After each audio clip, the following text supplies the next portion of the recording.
삼성이 결국 뚫었습니다.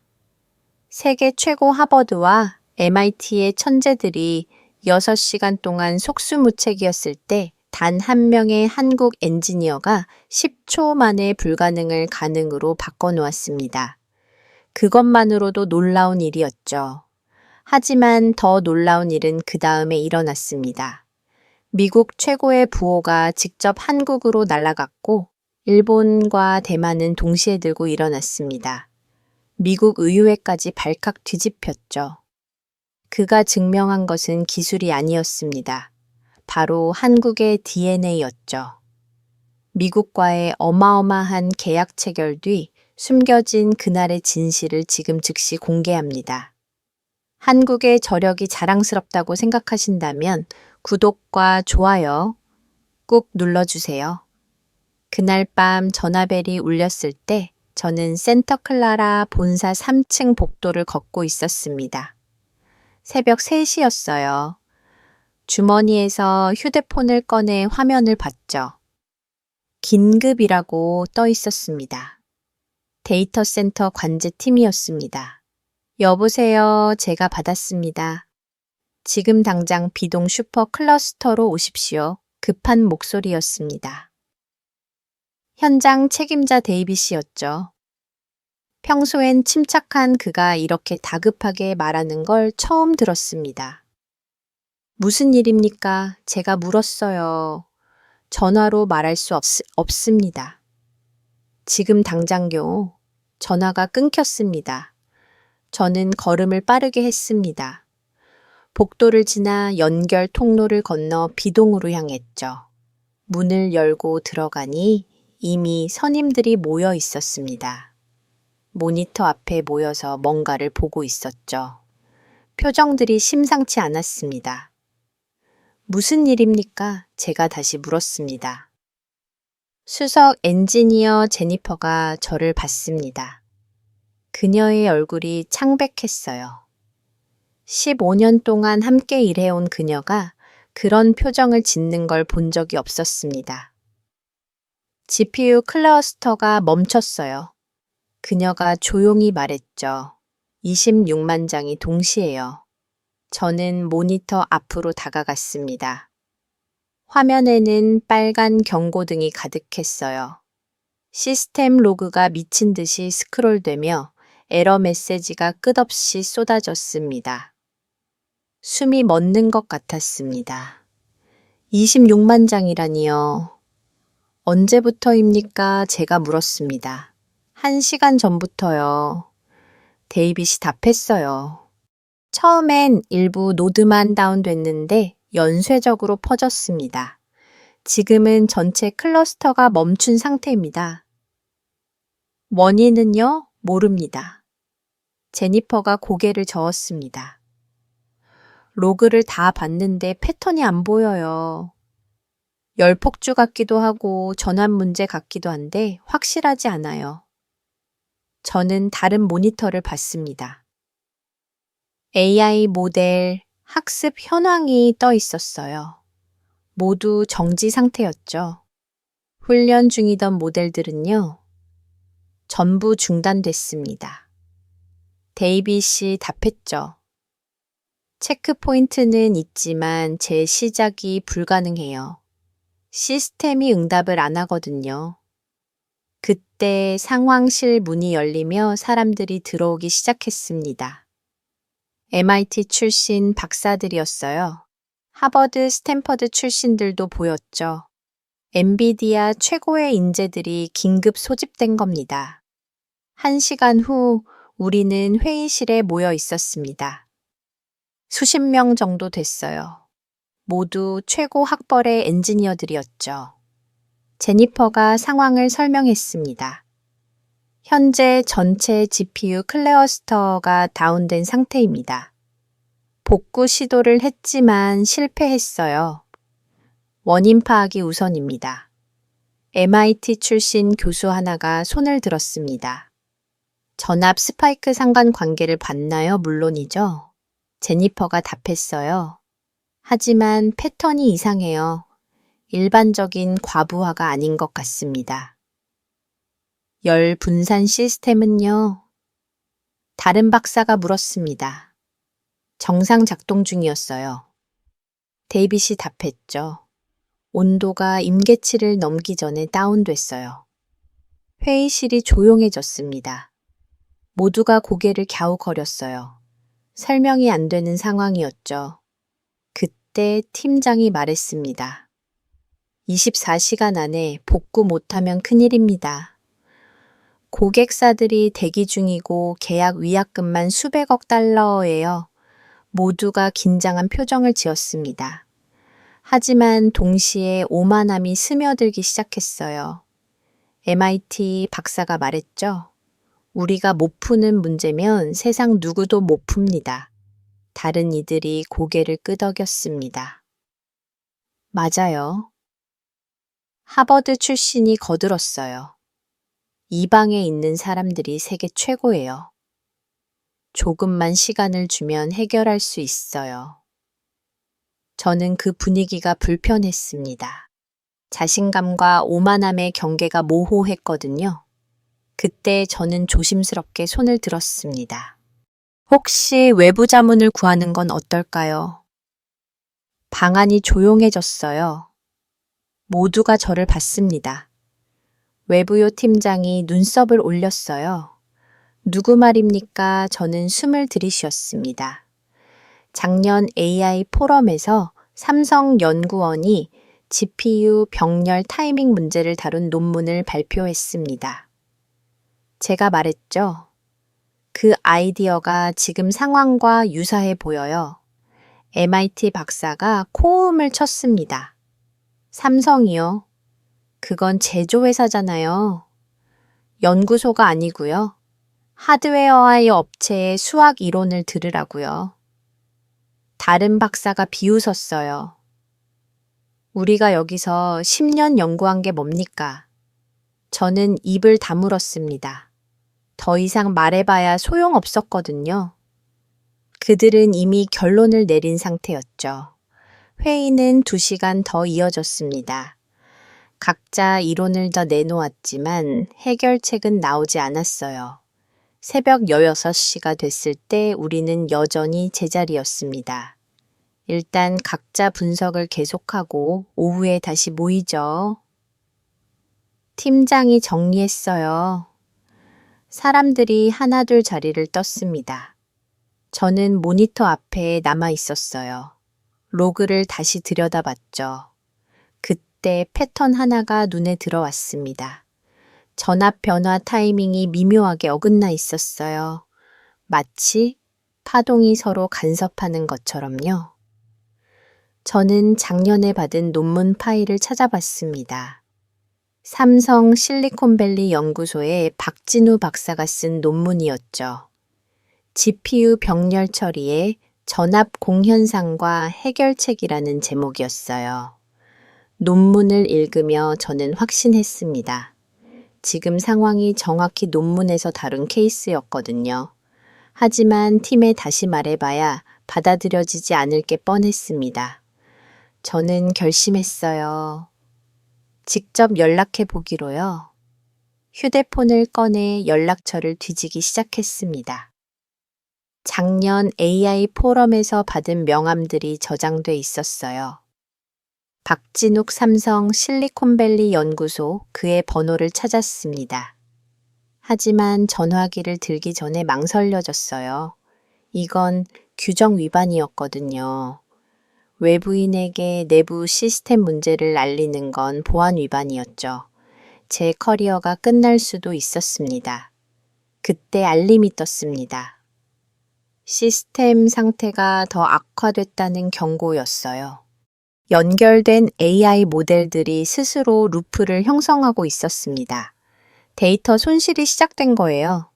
이대로 가다간 복구 자체가 불가능해질 판이었죠. 저는 모니터를 봤습니다. 빨간 경고등이 점점 더 많아지고 있었어요. 오전 9시 긴급 임원 회의가 소집됐습니다. 저도 자료 정리 차원에서 회의실 뒤에서 있었어요.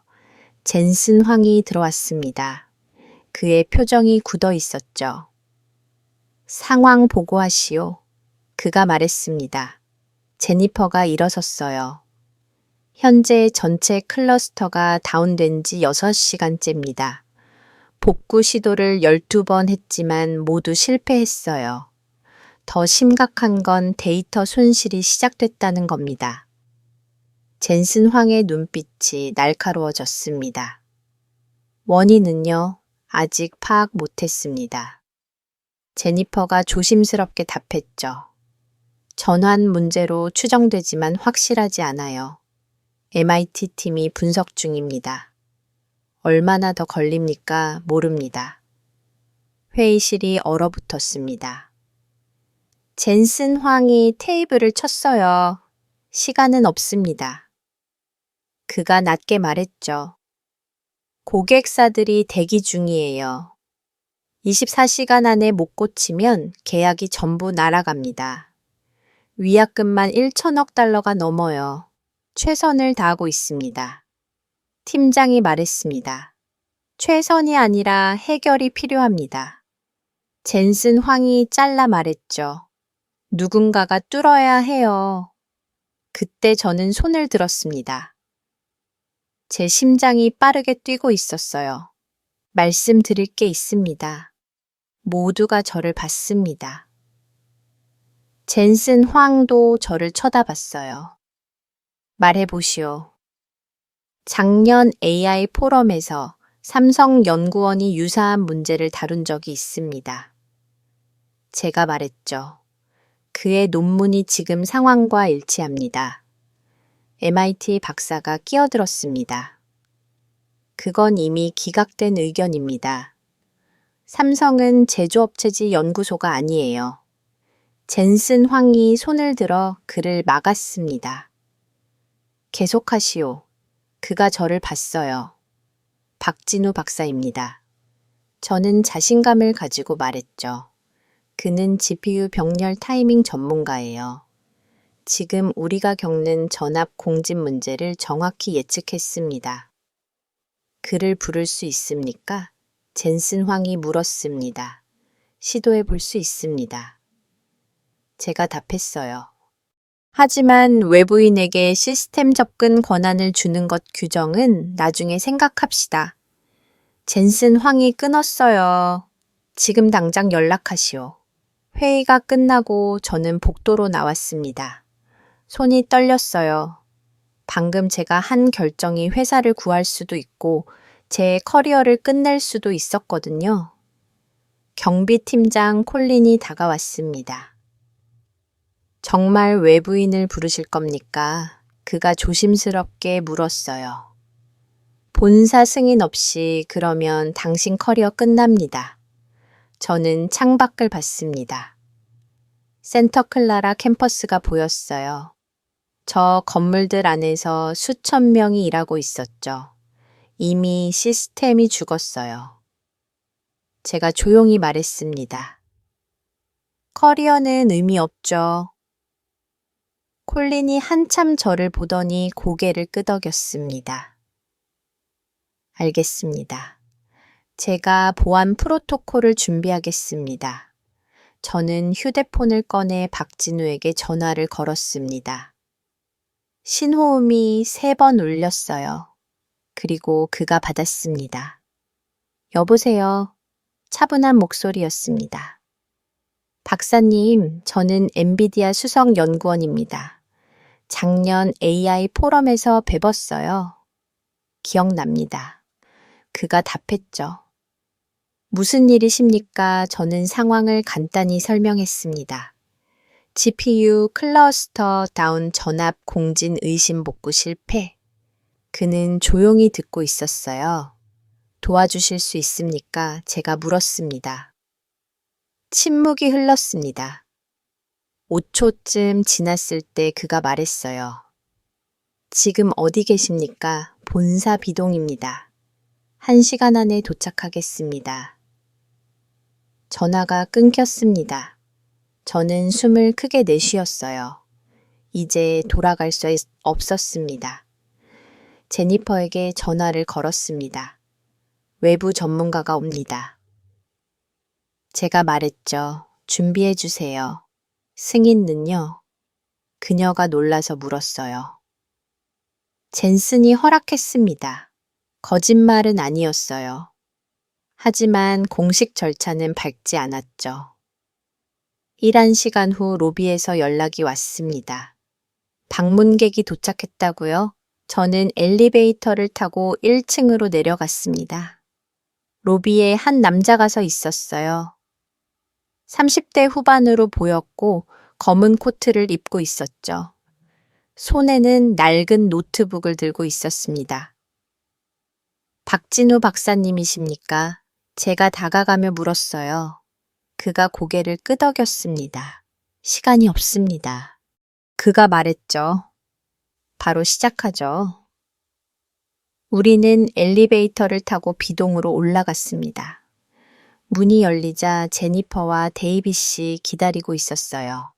그리고 MIT 박사 3명도 서 있었죠. 그들의 표정이 불편해 보였습니다. 이쪽이 박진우 박사님입니다. 제가 소개했어요. 삼성 실리콘밸리 연구소에서 오셨습니다. MIT 박사 하나가 팔짱을 꼈습니다. 여긴 하버드 MIT 박사들이 모인 곳입니다. 그가 차갑게 말했죠. 박진우가 그를 봤습니다. 알아요. 그가 차분히 말했죠. 근데 그 박사들이 GPU 스펙은 보셨나요? 방안이 조용해졌습니다. MIT 박사의 얼굴이 붉어졌어요. 문제는 전압공이죠. 박진우가 모니터를 보며 물었습니다. 그의 목소리는 차분했지만 단단했어요. 아무도 대답하지 않았습니다. 박진우가 모니터 앞으로 걸어갔습니다. 그의 움직임은 망설임이 없었어요. 마치 이미 답을 알고 있는 사람처럼요. 로그 파일 보여주시겠습니까? 그가 말했습니다. 데이빗이 키보드를 조작했어요. 화면에 에러로그로가 쏟아졌죠. 박진우는 스크롤을 빠르게 내리며 읽기 시작했습니다. 30초쯤 지났을 때 그가 멈췄어요. 여기요? 그가 화면을 가리쳤습니다. 전압 스파이크 타이밍을 보세요. 3007 마이크로초 간격으로 어긋나 있어요. 그게 뭐가 문제입니까? MIT 박사가 빗듯 물었습니다. 공진 주파수입니다. 박진우가 차분히 답했죠. GPU들이 서로의 전압 변화에 반응하면서 증폭 루프를 만들었어요. 마치 다리가 공명으로 무너지는 것처럼요. 제니퍼가 앞으로 다가왔습니다. 그럼 어떻게 해결합니까? 타이밍을 재조정해야 합니다. 박진우가 설명했어요. 각 GPU 클러스터의 전압 변화, 시점을 미세하게 엇갈리게 만들면 공진이 깨집니다. 그건 이론상 불가능합니다. 하버드 박사가 끼어들었어요. 26만 장의 타이밍을 동시에 조정한다고요? 불가능하지 않습니다. 박진우가 그를 봤습니다. 어렵지만 가능해요. 제가 작년에 시뮬레이션으로 증명했습니다. MIT 박사가 코음을 쳤습니다. 시뮬레이션이요. 현실은 다릅니다. 그럼 직접 해보시죠. 박진우가 단호하게 말했습니다. 실패하면 제가 책임지겠습니다.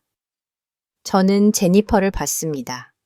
그녀가 망설이고 있었어요. 시스템 접근 권한을 외부인에게 주는 건 전례가 없었거든요. 한번 해보시죠. 제가 말했습니다. 지금보다 더 나빠질 순 없어요. 제니퍼가 한숨을 쉬었습니다. 알겠습니다. 하지만 모든 책임은 당신이 지는 거예요. 그녀가 저를 보며 말했죠. 저는 고개를 끄덕였습니다.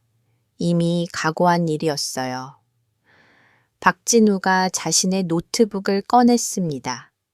낡지만 잘 관리된 티가 났어요.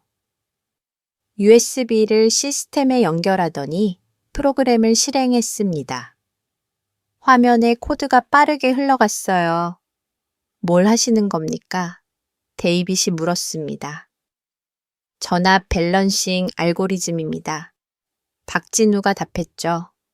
각 GPU의 타이밍을 건전 마이크로초 단위로 조정할 겁니다. MIT 박사들이 서로를 봤습니다. 그들의 표정에 의심이 가득했어요. 하지만 아무도 막지 않았죠. 막을 명분도 없었고 다른 방법도 없었거든요. 박진우의 손가락이 키보드 위를 빠르게 움직였습니다. 저는 그의 옆에 서서 화면을 봤어요. 코드가 우아했습니다. 군더더기 없이 정확했죠. 준비됐습니다. 박진우가 마침내 말했습니다. 실행하면 10초 안에 결과가 나올 겁니다. 성공하면 시스템이 재부팅되고 실패하면요. 제니퍼가 긴장한 목소리로 물었습니다. 완전히 망가집니다. 박진우가 솔직하게 답했어요. 복구 불가능하게요. 방안이 얼어붙었습니다. 저는 숨을 참았어요. 이게 마지막 기회였습니다. 실행하시죠. 제가 조용히 말했습니다. 박진우가 엔터키를 눌렀습니다. 화면이 깜빡였어요. 로그창에 메시지가 뜨기 시작했습니다.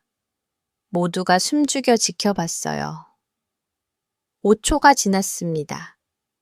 갑자기 모든 모니터가 꺼졌습니다. GPU 팬리도 머어요. 완전한 정적이 흘렀죠. 망했습니다. MIT 박사가 중얼거렸습니다. 그가 우리를 망쳤어요. 저는 박진우를 봤습니다. 그의 표정은 여전히 침착했어요. 10초를 기다리세요. 그가 조용히 말했습니다. 시간이 너무 천천히 흘렀습니다. 제 심장이 귀에서 쿵쿵거렸어요.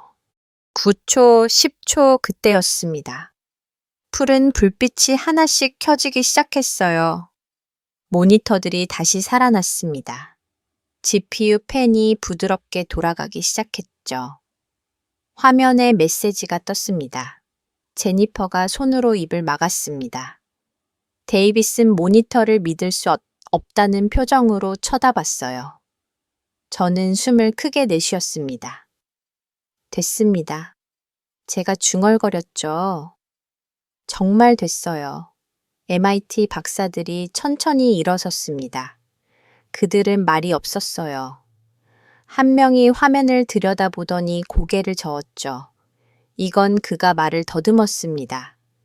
이건 이론상 불가능했는데요. 이론과 현실은 다르죠.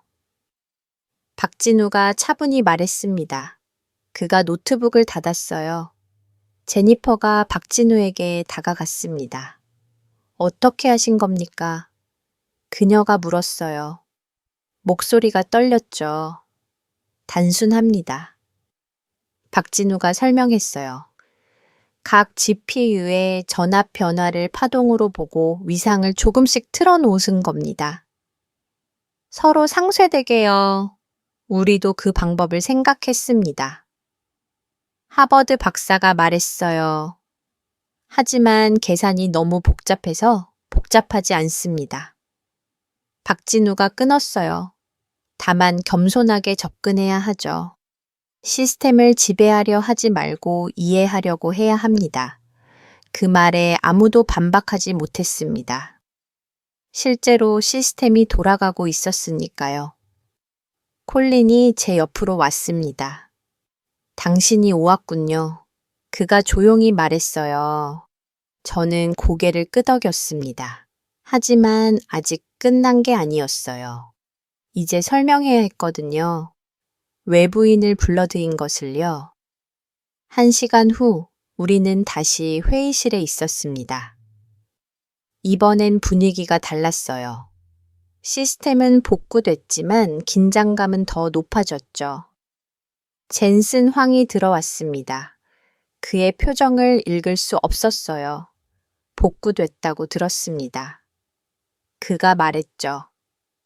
누가 했습니까? 박진우 박사입니다. 제가 일어서며 말했어요. 삼성에서 온 분이요. 젠슨 황이 박진우를 봤습니다. 고맙습니다. 그가 짧게 말했어요.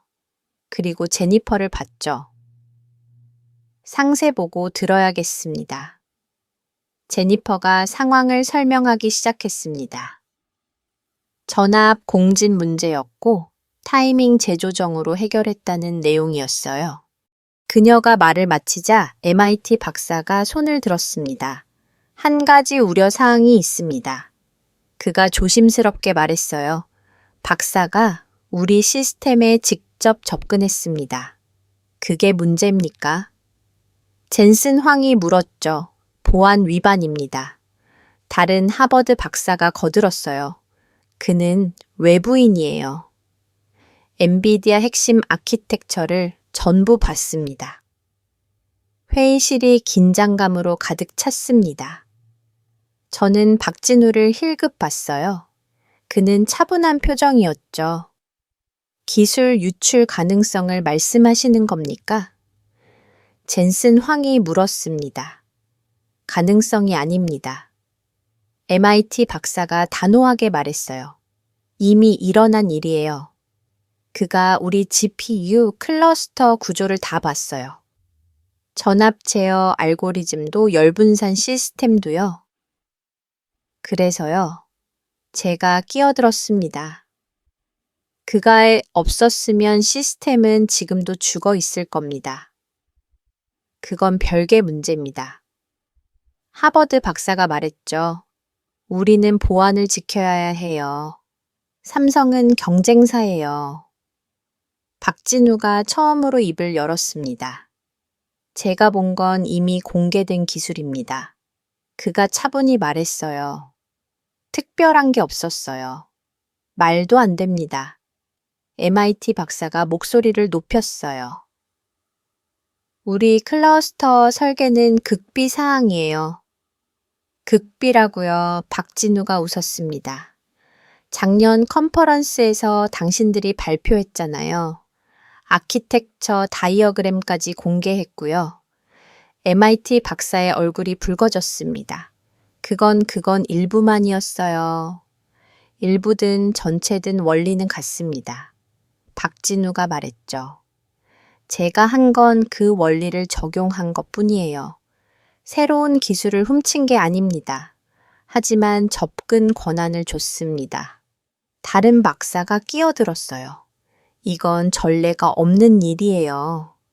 외부인에게 우리 시스템을 열어준 적이 없어요. 그럼 계속 멈춰 있을까요? 제가 반박했습니다. 당신들은 6시간 동안 해결 못했어요. 그가 10초 만에 해결했고요. 그건 운이었을 겁니다. MIT 박사가 우겼어요. 운이요. 제니퍼가 고개를 저었습니다. 저는 코드를 봤어요. 저건 운이 아니라 실력이었습니다. 젠슨 황이 손을 들어 말을 멈췄습니다. 조용히 하시죠. 그가 낮게 말했어요. 방안이 조용해졌습니다. 젠슨 황이 박진우를 봤어요. 당신이 본 정보를 외부에 공유할 겁니까? 아니요. 박진우가 단호하게 답했습니다. 저는 문제를 해결하러 왔을 뿐이에요. 삼성 스파이가 아닙니다. 보장할 수 있습니까? MIT 박사가 다 그쳤어요.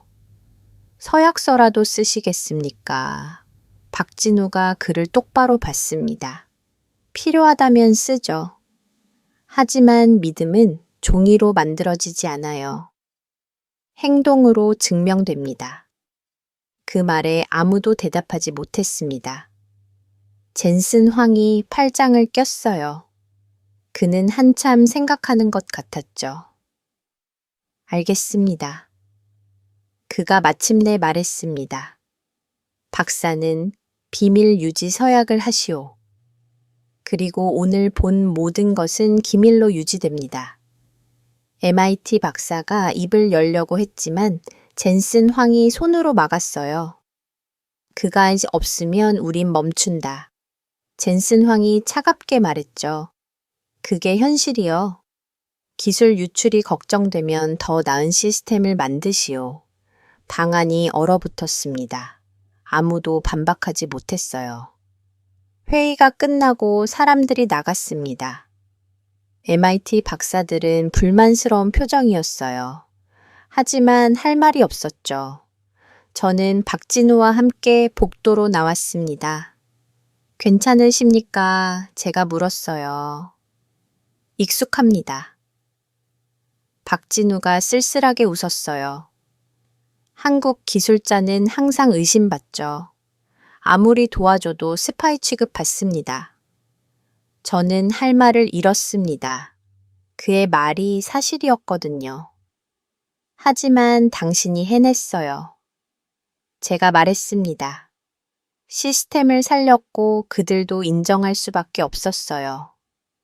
인정과 신뢰는 다릅니다. 박진우가 창밖을 봤어요. 그들은 여전히 저를 경쟁자로 볼 겁니다. 동료가 아니라요. 그때 콜린이 다가왔습니다. 보안 코드 문제가 있습니다. 그가 조심스럽게 말했어요. 시스템 접근 로그가 남았는데 승인 기록이 없어요. 제 책임입니다. 제가 말했습니다. 제가 권한을 줬어요. 콜린이 저를 봤습니다. 본사에서 조사 들어올 겁니다. 그가 낮게 말했죠.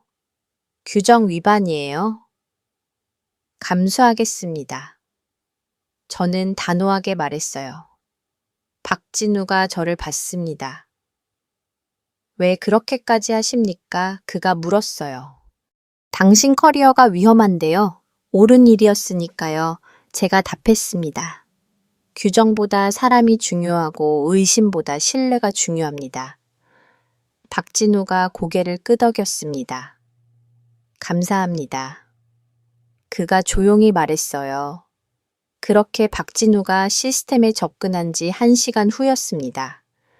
보안팀 회의실로 긴급 소집 통보가 왔어요. 저는 콜린과 함께 지하 2층으로 내려갔습니다. 회의실 문을 열자 이미 6명이 앉아 있었어요. 보안 책임자 데니스가 중앙에 있었죠. 그의 얼굴이 굳어 있었습니다. 앉으시오. 데니스가 차갑게 말했어요. 저는 의자에 앉았습니다. 콜린이 제 옆에 섰죠. 설명해 보시오. 데니스가 저를 봤습니다. 어떻게 외부인에게 시스템 접근 권한을 줬습니까?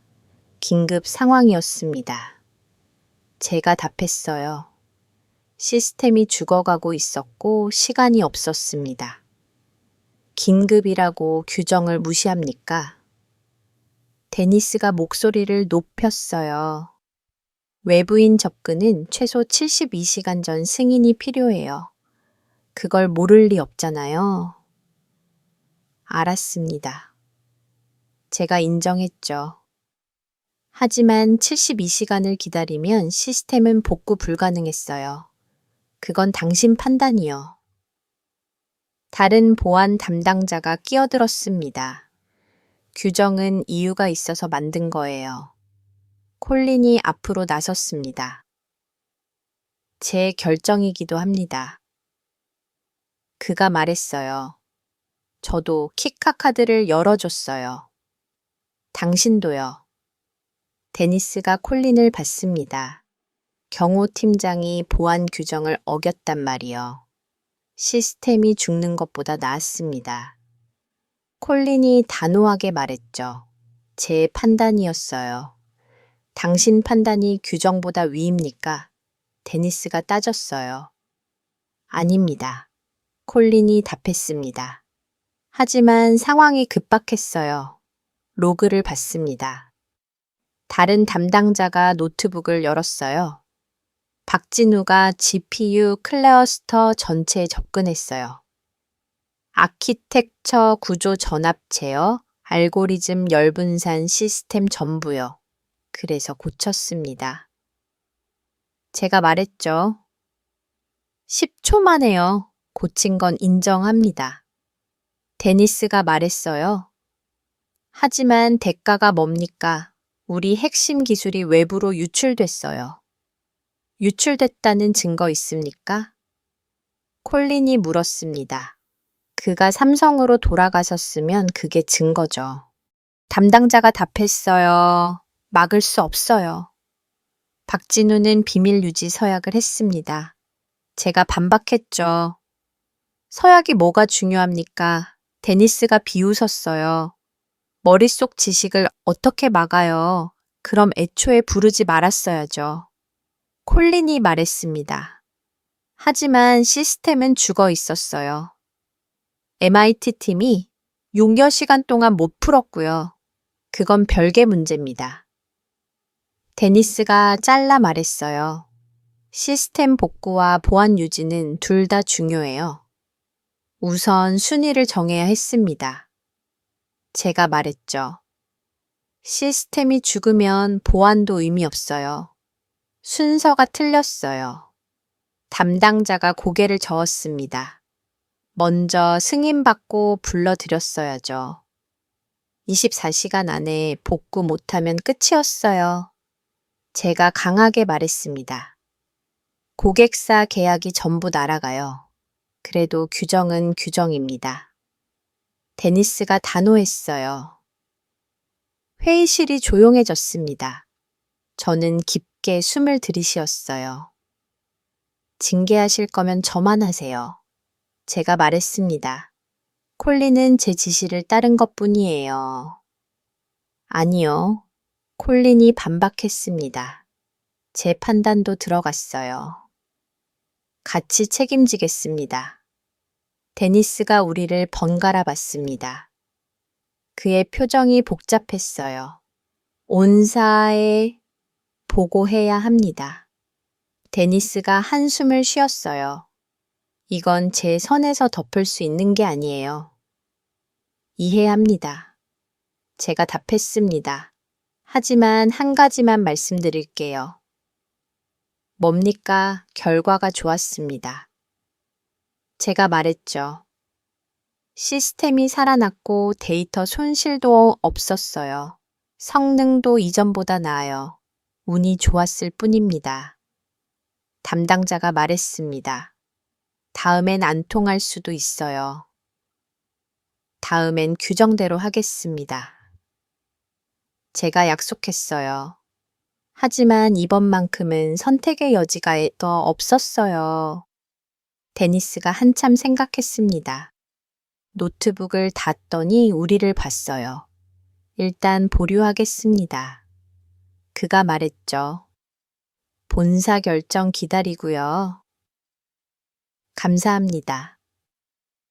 제가 고개를 숙였습니다. 하지만 기록은 남습니다. 데니스가 경고했어요. 당신 인사 파일에 보안 규정 위반이 명시될 거예요. 승진에 영향 줄 수도 있고요.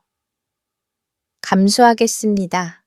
회의가 끝나고 복도로 나왔습니다. 콜린이 제 어깨를 두드렸어요. 괜찮으세요? 그가 물었습니다. 괜찮습니다. 제가 답했죠. 옳은 일이었으니까요. 하지만 대가가 클 수도 있어요. 알아요. 제가 고개를 끄덕였습니다. 하지만 후회는 없어요. 엘리베이터를 타고 올라가며 생각했습니다. 규정은 중요했어요. 아니, 나를까 콜린이 무정의를 받습니다. 본사에서 연락 왔습니다. 그가 말했죠. 젠슨 황이 당신을 찾습니다. 젠슨 황의 사무실로 향하는 동안 저는 긴장했습니다. 규정 위반으로 징계를 받을 수도 있었거든요. 콜린이 옆에서 걸으며 말했어요. 걱정 마세요. 그가 조용히 말했죠. 시스템이 살아났으니 최악은 면했을 겁니다. 하지만 확신은 없었습니다. 사무실 문을 두드렸어요.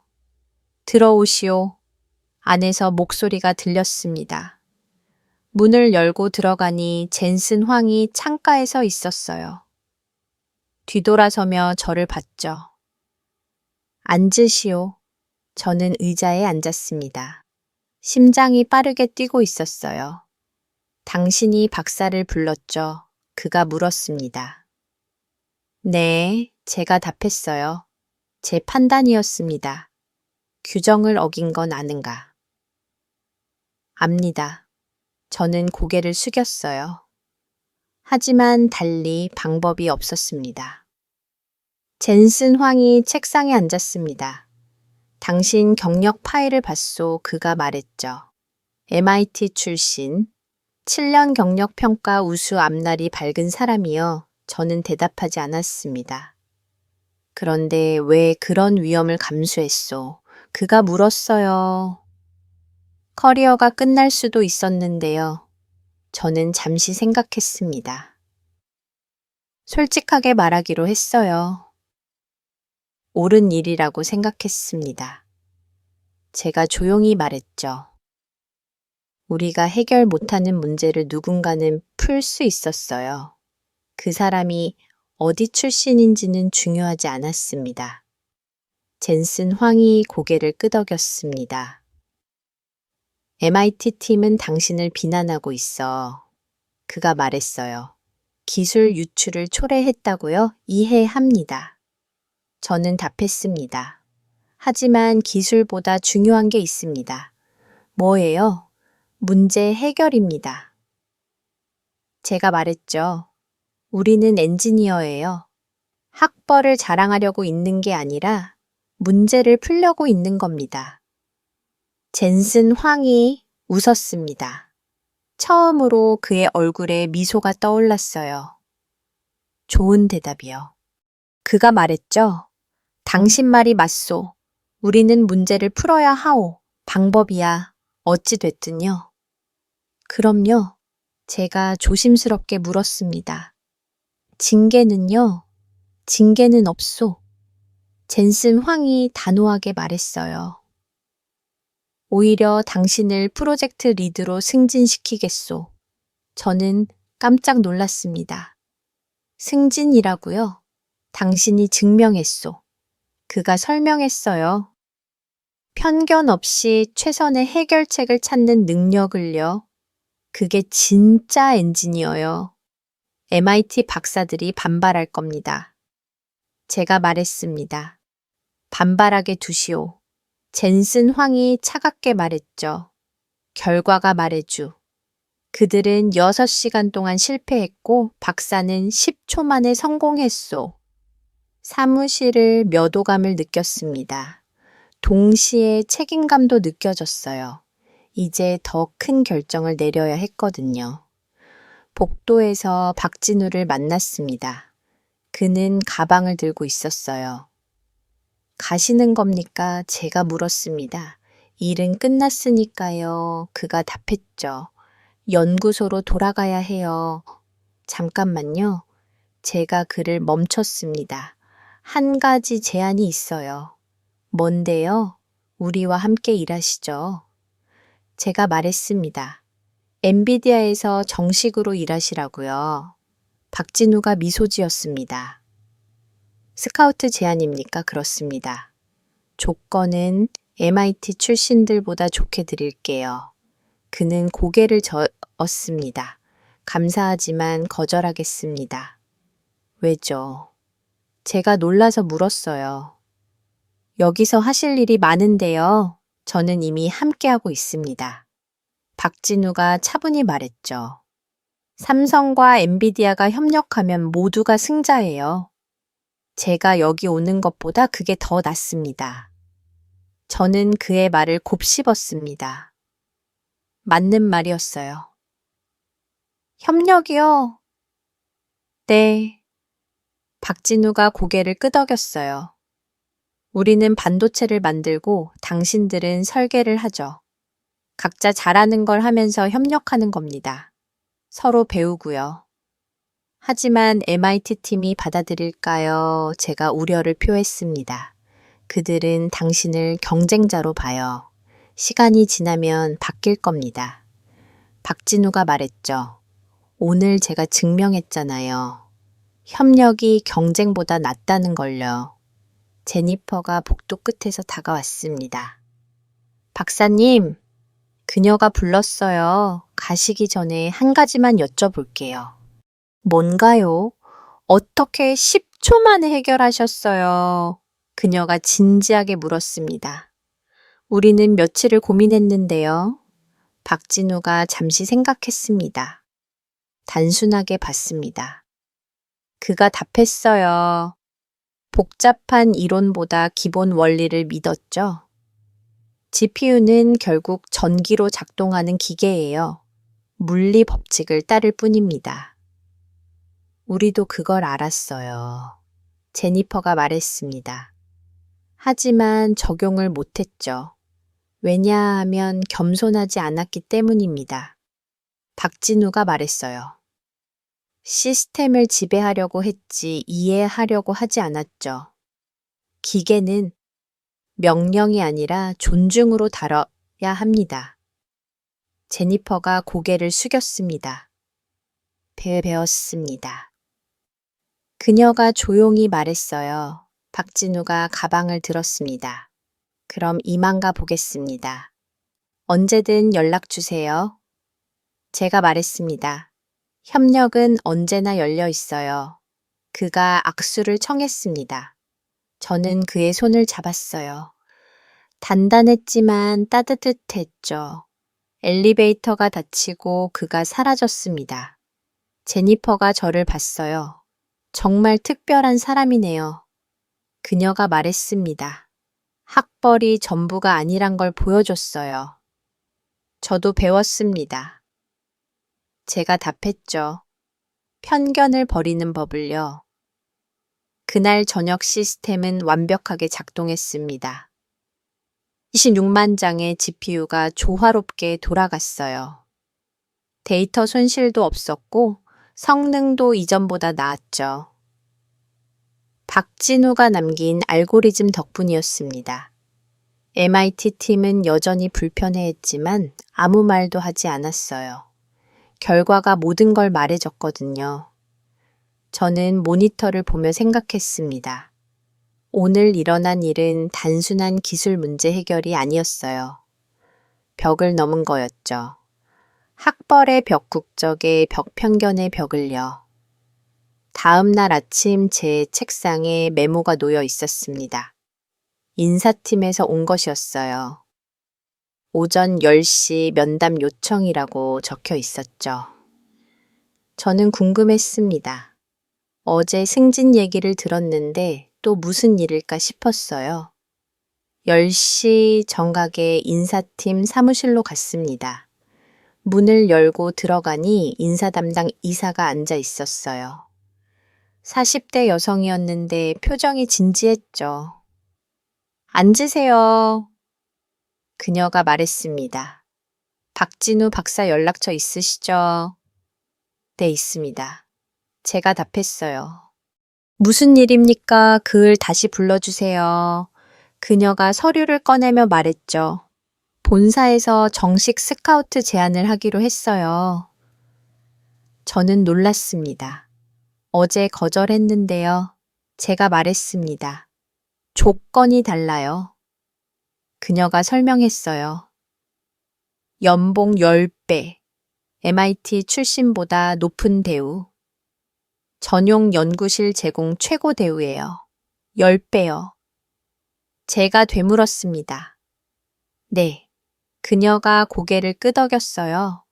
본사가 그만큼 그의 가치를 인정한 겁니다. 어제 일로 증명됐잖아요. 저는 박진우에게 전화를 걸었습니다. 신호음이 3번 울렸어요. 여보세요? 그의 목소리가 들렸습니다. 박사님, 다시 제안이 들어왔습니다. 제가 말했죠. 이번엔 조건이 훨씬 좋아요. 1시간 후 박진우가 다시 본사에 도착했습니다. 이번엔 회의실에서 만났어요. 인사의사와 전니퍼도 배석했죠. 환영합니다. 인사이사가 말했습니다. 오늘은 공식 제안을 드리러 왔어요. 박진우가 조용히 앉았습니다. 그의 표은 여전히 차분했어요. 인사이사가 서류를 펼쳤습니다. 연봉은 현재의 10배입니다. 그녀가 설명하기 시작했어요. MIT 박사들보다 20% 높은 수준이에요. 전용 연구실을 제공하고 연구 주제도 자유롭게 선택할 수 있습니다. 박진우가 서류를 읽었습니다. 표정 변화가 없었어요. 추가로 스톡 옵션도 드립니다. 인사이사가 계속 말했죠. 3년 후면 억만장 될 겁니다. 그리고 영주권 스폰서도 해드려요. 제니퍼가 끼어들었습니다. 연구 환경은 세계 최고예요. 그녀가 강조했죠. 최신 장비에 무제한 예산, 그리고 최고의 동료들과 일할 수 있어요. 박진우가 서류를 내려놓았습니다. 좋은 조건이네요. 그가 조용히 말했어요. 하지만 거절하겠습니다. 인사이사의 얼굴이 굳었습니다. 왜죠? 그녀가 놀라서 물었어요. 조건이 부족합니까? 조건은 충분합니다. 박진우가 고개를 저었어요. 하지만 제 자리는 삼성이에요. 삼성보다 여기가 낫지 않습니까? 제니퍼가 물었습니다. 연봉도 높고 연구 환경도 좋은데요. 박진우가 창밖을 봤습니다. 잠시 침묵이 흘렀어요. 저는 이미 함께하고 있습니다. 그가 천천히 말했죠. 삼성과 엔비디아가 협력하면 모두가 승자예요. 제가 여기 오는 것보다 그게 더 중요합니다. 협력이요? 인사이사가 미간을 찌푸렸어요. 구체적으로 어떤 협력 말입니까? 박진우가 우리를 받습니다. 삼성은 제조 기술이 있어요. 그가 설명했죠. 칩을 만드는 기술요. 엔비디아는 설계가 강하고요. 둘이 협력하면 더 나은 제품이 나옵니다. 그건 이미 하고 있잖아요. 제니퍼가 말했습니다. 삼성이 우리 칩을 생산하고 있어요. 그건 하청입니다. 박진우가 고개를 저었어요. 진짜 협력이 아니에요. 설계 단계부터 함께 해야 합니다.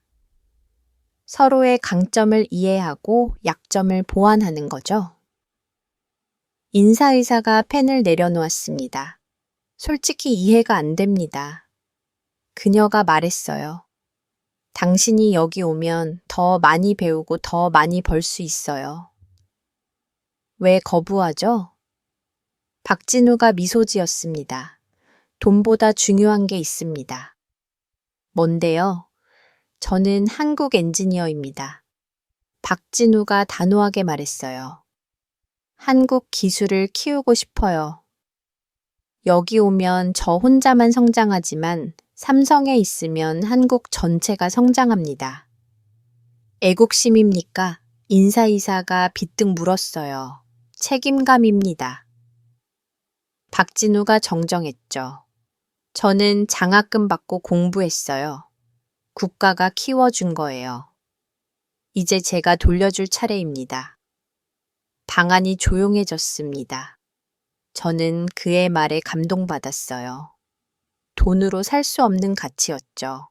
제니퍼가 조심스럽게 물었습니다. 그럼 협력 방안은 뭔가요? 구체적으로요.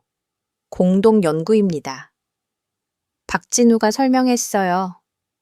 삼성 연구소와 엔비디아가 정기적으로 만나는 거예요. 기술을 공유하고 문제를 함께 풀고요. 특허은 공동 소유하고 이익도 나눕니다. 기술 유출 우려는요? 인사이사가 물었습니다. 상호 신뢰로 해결합니다. 박진우가 답했죠. 서로 훔치려 들면 협력이 아니에요. 투명하게 하면 됩니다. 저는 고개를 끄덕였습니다. 이론적으로는 맞는 말이었어요. 하지만 현실에서 가능할까요? 본사가 받아들일까요? 제가 물었습니다. 이 사회는 경쟁을 선호하는데요. 그럼 증명하면 됩니다. 박진우가 말했죠. 협력이 경쟁보다 낫다는 걸요. 어제 했던 것처럼요. 인사이사가 한숨을 쉬었습니다. 보고는 올리겠습니다. 그녀가 말했어요. 하지만 기대하지는 마세요. 본사는 보수적이거든요. 박진우가 일어섰습니다. 괜찮습니다. 그가 말했죠. 시간이 걸리더라도 언젠가는 이해하실 겁니다. 협력이 답이라는 걸요. 회의가 끝나고 저는 박진우와 함께 밖으로 나왔습니다. 정말 괜찮으세요? 제가 물었어요. 엄청난 기회를 놓치신 건데요. 괜찮습니다. 박진우가 웃었어요. 기회는 또 올 거예요. 그보다 중요한 건 방향이에요. 올바른 방향으로 가고 있다면 속도는 중요하지 않습니다. 박진우가 떠나고 복도는 조용했습니다. 저는 참게 서서 주차장을 내려다봤어요. 그의 차가 멀어지고 있었죠.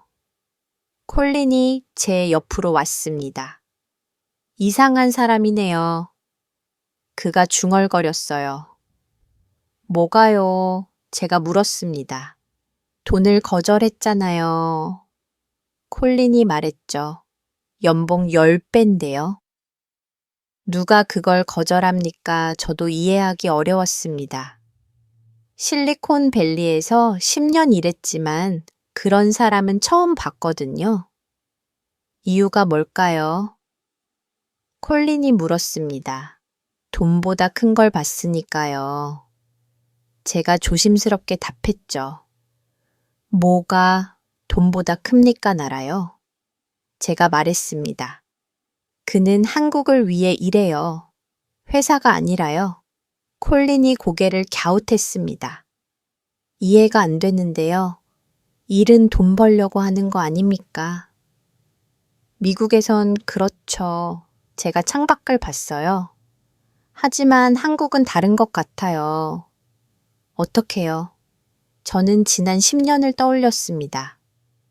실리콘밸리에서 본 엔지니어들이 생각났어요. 여기선 사람들이 2년마다 회사를 옮겨요. 제가 설명했죠. 더 높은 연봉 주는 곳으로요. 당연한 거 아닙니까? 콜린이 말했습니다. 실력 있으면 대우받아야죠. 맞아요. 제가 고개를 끄덕였습니다. 하지만 충성심은 없어요. 회사에 대한 애착도 없고요. 그게 문제입니까? 문제라기보단 차이죠. 제가 답했어요. 미국은 개인이 중심이에요. 자기 이익이 최우선이죠. 틀린 말은 아니잖아요. 콜린이 말했습니다. 자기 인생인데 자기가 챙겨야죠. 맞습니다. 제가 인정했어요. 하지만 한계도 있어요. 무슨 한계요? 협력이요? 제가 설명했죠. 모두가 자기 이익만 챙기면 팀워크가 안 돼요. 사례가 생각났습니다. 작년에 구글 엔지니어 한 명이 우리한테 왔어요. 제가 말했죠. 천재였어요. MIT 박사의 논문도 여러 편이었고요. 그래서요. 3개월 만에 나갔어요. 제가 답했습니다.